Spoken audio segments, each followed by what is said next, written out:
যখন জিন জাতিরা আল্লাহ দাসত্ব গোলামি করতে গিয়ে যখন অপারগতার শিকার যখন করলো, অপারগতার যখন বহির প্রকাশ হয়ে গেল, আল্লাহ রাব্বুল আলামিন এই জিন জাতিগুলোকে জমিন থেকে আউট করে আমার আপনার মতো মানুষগুলোকে সৃষ্টি করার জন্য আল্লাহ তাআলা ফেরেশতাদের সম্মুখে ওপেন আল্লাহ তাআলা সংবাদ পেশ করে দিলেন। জোরে বলুন সুবহানাল্লাহ। আমাকে আপনাকে তো সুন্দরভাবে আল্লাহ বানালেন। আল্লাহ তাআলা বানানোর পূর্বে ফেরেশতাদের সম্মুখে বললেন, ইন্নী জাইলুন ফিল আরদি খলিফা। ও ফেরেশতারা, আমি আল্লাহ তাআলা আমার একদল প্রতিনিধি বানাতে চাচ্ছি। সুবহানাল্লাহ বললেন না? ফেরেশতারা তখন ভেবেছে যে জিন জাতি তো আপনি বানিয়েছিলেন, তারা তো জমিনের মধ্যে ফাসাদ সৃষ্টি করেছে, হানাহানি করেছে, রক্তপাত করেছে, মারামারি করেছে, খুন খারাপি করেছে, আপনি আবার কি বানাতে চাচ্ছেন? আল্লাহু আকবার। ফেরেশতারা বলল, আপনি কি বানাতে চাচ্ছেন ফিহা মান ইউফসিদু ফিহা ওয়া ইয়াসফিকুদ দিমা? আপনি কি আবারও এমন জাতি বানাতে চাচ্ছেন যারা রক্তপাত করবে, খুন খারাপি করবে? আল্লাহ তাআলা তাদেরকে কি বললেন? ক্বালা ইন্নী আ'লামু মা লা তা'লামুন। ধমকের সুরে বললেন, হে ফেরেশতারা, আমি আল্লাহ তাআলা যা জানি তোমরা কিন্তু তা জানো না। আল্লাহু আকবার। আমার মুসলমান ভাইয়েরা, যখন আমাকে আপনাকে বানানো হলো, আমার আপনার আদি পিতা আদি মাকে বানানো হলো, তাদেরকে যখন জান্নাত থেকে জমিনে প্রেরণ করা হলো, জমিনের মধ্যে আল্লাহ রাব্বুল আলামিন আমার আপনার মা এবং বাবাকে দুই জোড়া ভাই বোন দান করলেন। আল্লাহর হুকুমে দুই ভাই বোনের মধ্যে বিবাহ বন্ধনে আবদ্ধ করার জন্য আল্লাহ তাআলা আদমকে আল্লাহ নিজেই হুকুম করেছেন, আদেশ করেছেন। এই বিবাহকে কেন্দ্র করতে গিয়ে কাবিল এবং হাবিলের মধ্যে ফাসাদ সৃষ্টি হয়ে যায়। কথা ঠিক নয় কি বলে? যখনই ফাসাদ সৃষ্টি হয়, হাবিল আলাইহিস সালাতু ওয়াস সালামকে কাবিল যখন শহীদ করে ফেলেন, মেরে ফেলেন, তখনও আল্লাহ তাআলা ইচ্ছে করলে রাগ এবং গুসার প্রতীক নিদর্শন দাঁড় করিয়ে অন্য কোন জাতি বানাতে পারতেন কি পারতেন না? জোরে বলেন, কথা বলেন, পারতেন কি পারতেন না? আল্লাহ তাআলা আমার আপনার নবীকে ডেকে বলেন, হে আমার রাসূল, আমি ওই দিন থেকে সিদ্ধান্ত নিলাম, সিদ্ধান্ত উপনীত হলাম যে আশরাফুল মাখলুকাত হিসেবে মানব জাতিকে যেহেতু বানালাম, অন্য আর কোন জাতি বানাবো না। এই জাতি থেকেই উত্তম জাতি আমার প্রিয় কিছু মুমিন হবে, যাদের স্থান হবে জান্নাত, আর যাদের স্থান হবে জাহান্নাম। তাদের স্থান হবে জান্নাত যারা আমি আল্লাহ তাআলাকে একক হিসাবে বিশ্বাস করে, আমি আল্লাহ তাআলার রুবুবিয়্যা উলুহিয়্যাতের স্বীকৃতি দিয়ে জীবনের সর্বোচ্চ প্রচেষ্টাটা দ্বীনের জন্য, ইসলাম কায়েমের জন্য, কোরআনের আন্দোলনে সম্পৃক্ত হয়। তারা ইসলামের জন্য, আমি আল্লাহর জন্য, আমি রাসূলের জন্য ঘাম ঝরাতে দ্বিধাবোধ করে না, রক্ত ঝরাতে দ্বিধাবোধ করে না, জীবন দিতে দ্বিধাবোধ করে না। এমন বান্দা যারা হবে, তাদের জন্যই আমি আল্লাহর জান্নাত অপেক্ষমান। জোরে বলুন সুবহানাল্লাহ। আর যারা আল্লাহর খেয়ে, আল্লাহর রহমত, আল্লাহর বরকত পাওয়ার পরেও কোন সমস্যায় পড়লে ওয়াহিদ একক আল্লাহকে সিজদা না দিয়া মাজারে দৌড়ায়, পীরের পায়ে সিজদা দেয়, গাড়ি ভাড়া করে শাহজালাল শাহপরানে যায়, আল্লাহ তাদের উপরে বেরাজ হন না খুশি হন? আওয়াজ দিতে হবে, বেরাজ হন না খুশি হন? কেন বেরাজ হন? আল্লাহ তাআলার নিকট আপনি আমি এই বিশ্বাসী সিজদা দেন না যে মনে হয় এক আল্লাহ তাআলার কোনো শক্তি নাই, আমার বাচ্চার জন্য, আমার টাকা পয়সার জন্য, আমার বিদেশে যাওয়ার জন্য মাজার মধ্যে যাইতে হবে। এক মাজার না, 360 আউলিয়ার মাজার। আল্লাহ তো এক, দুর্বল। নাউযুবিল্লাহি মিন যালিক। কথা ঠিক না? আপনি যে এমন আশা করে মাজারে যান, নিয়ত করেন, মান্যত করেন, আচ্ছা আপনাদের এই এলাকায়, বশিকপুর এলাকায় কুকুর আছে না নাই? আমি আপনি তো হালাল প্রাণী গরু ছাগলকে ঘরের ভিতরে মায়া মোহাব্বত করে আশ্রয় দিই, এত খাওয়াই, এত কিছু করি।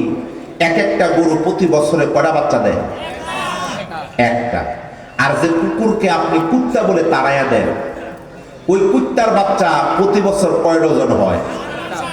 এরা কোন মাজারে যে দোয়া করছে একটু বলেন তো দেখি, কোথাও গেছে? অত প্রাণী কিন্তু নিকৃষ্ট প্রাণী। এই কুকুর যদি কেউ মায়া করে ঘরে ঢুকা, ওই ঘরের ভিতরে রহমতের ফেরেশতা ঢোকে না, কথা কয় না। কুকুরে উচ্ছিষ্ট নাপাক হারাম। এরপরও দেখেন এই প্রাণীটাকে আল্লাহ যখন বাচ্চা দেন, আল্লাহ তাআলা একটা দুইটা দেন না, অনেকগুলো দেন, 4টা 5টা নিম্নে, এর উপর আরো হতেও কথা বলে না। এটা কি কয়জন আল্লাহ দেন? আওয়াজ দিতে হবে। কয়জন আল্লাহ দেন? এক আল্লাহ দেন। অথচ আমি আল্লাহ তাআলা, আমি আপনি সেই আল্লাহ তাআলার উপর যে পরিপূর্ণ তাওয়াক্কুল, পরিপূর্ণ ভরসা, আশা নিয়ে যদি জীবনযাপন করতাম, তাহলে দেখতেন আপনার আমার রিজিকের প্রবলেম হতো না, আপনার আমার সুস্থতার সমস্যা হতো না, জীবনযাপন গিয়ে চোরের হাতে, ডাকাতের হাতে বেয়াজ্জতি, অসম্মানিত হওয়া কিন্তু লাগতো না। কথা ঠিক না ঠিক বলে?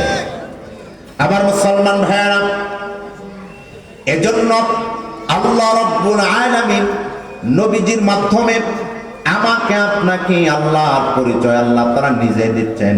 সূরা ইউসুফ 40 নং আয়াতে কারিমা আল্লাহ তাআলা বলেন, মা তা'বুদুনা মিন দুনিহি ইল্লা আসমাআন সাম্মাইতুমুহা أنتم وآباؤكم ما أنزل الله بها من سلطان إن الحكم إلا لله أمر أن لا تعبدوا إلا إياه ذلك الدين القيم ولكن أكثر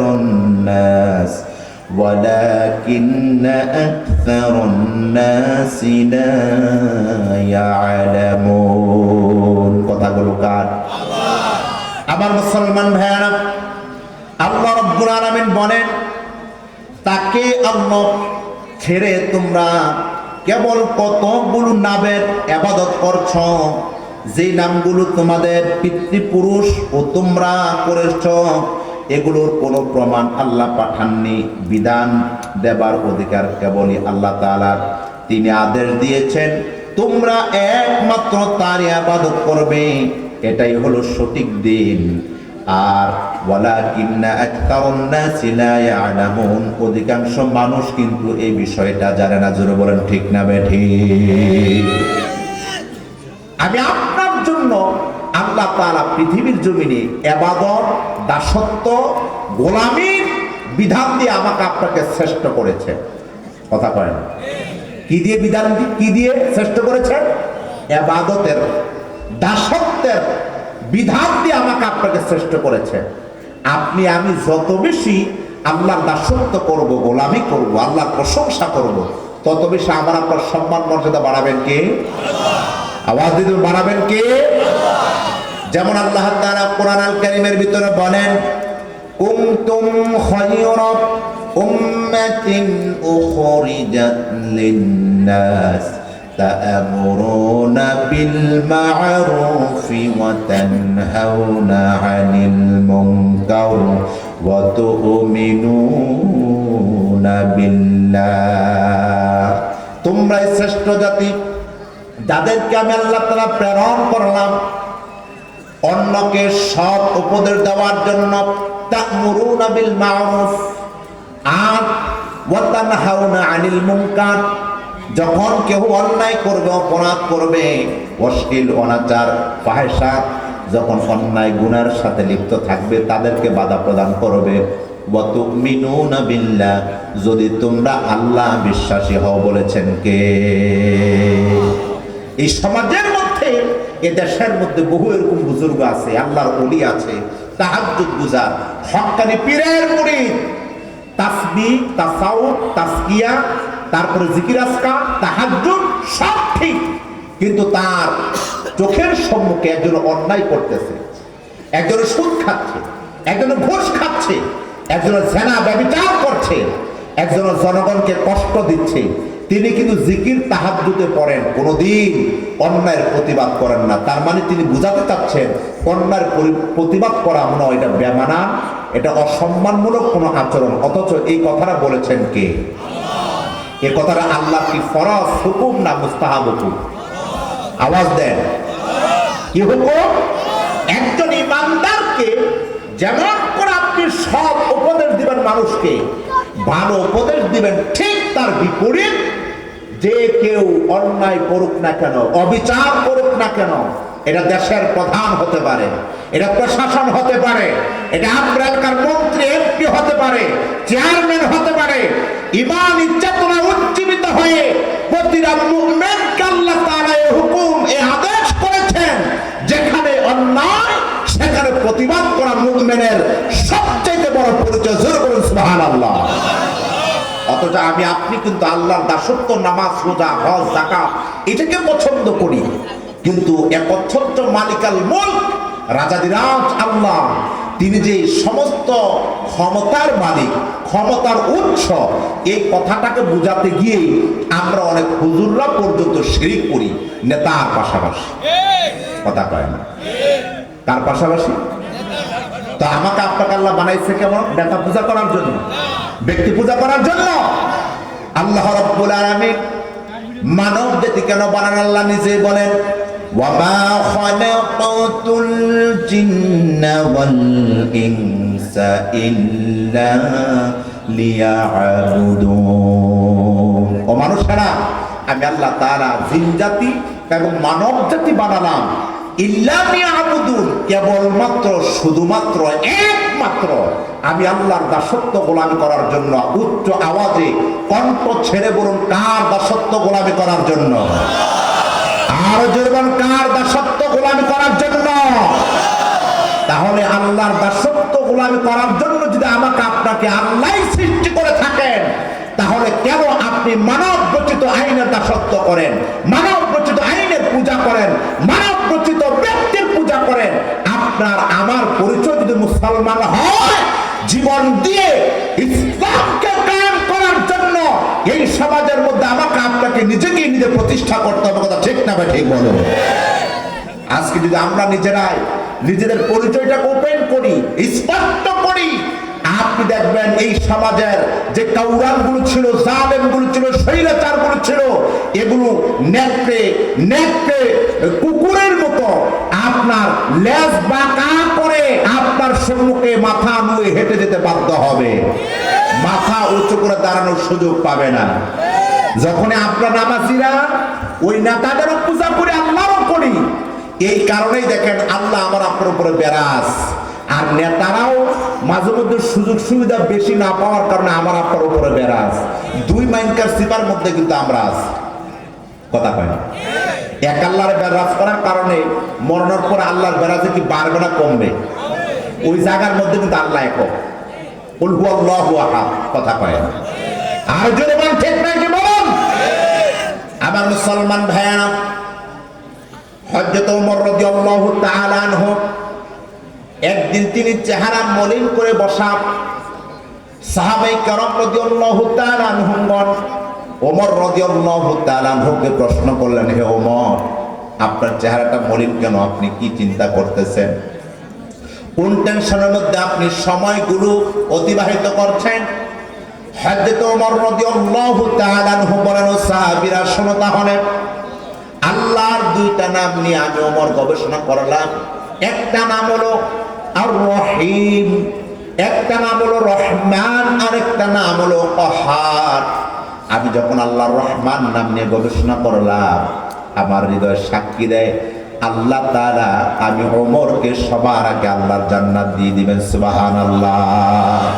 ও নবীজির সাহাবীরা শোনো, তাহলে আল্লাহর নাম যে কহার রয়েছে, কিয়ামতের ময়দানে যেই নাম নিয়ে আল্লাহ তাআলা হাশরের ময়দানে আল্লাহর কুরসিতে বিচারের কার্যগুলো পরিচালনা করবেন, ওই মুহূর্তে আল্লাহর নাম কিন্তু কহার থাকবে। আমি ওমর যখন কহার নাম নিয়ে গবেষণা করলাম, আমার কলিজার সাক্ষী দেয় না জানি আমি ওমর আল্লাহর আদালতে অ্যারেস্ট হয়ে যাই। ও মুসলমান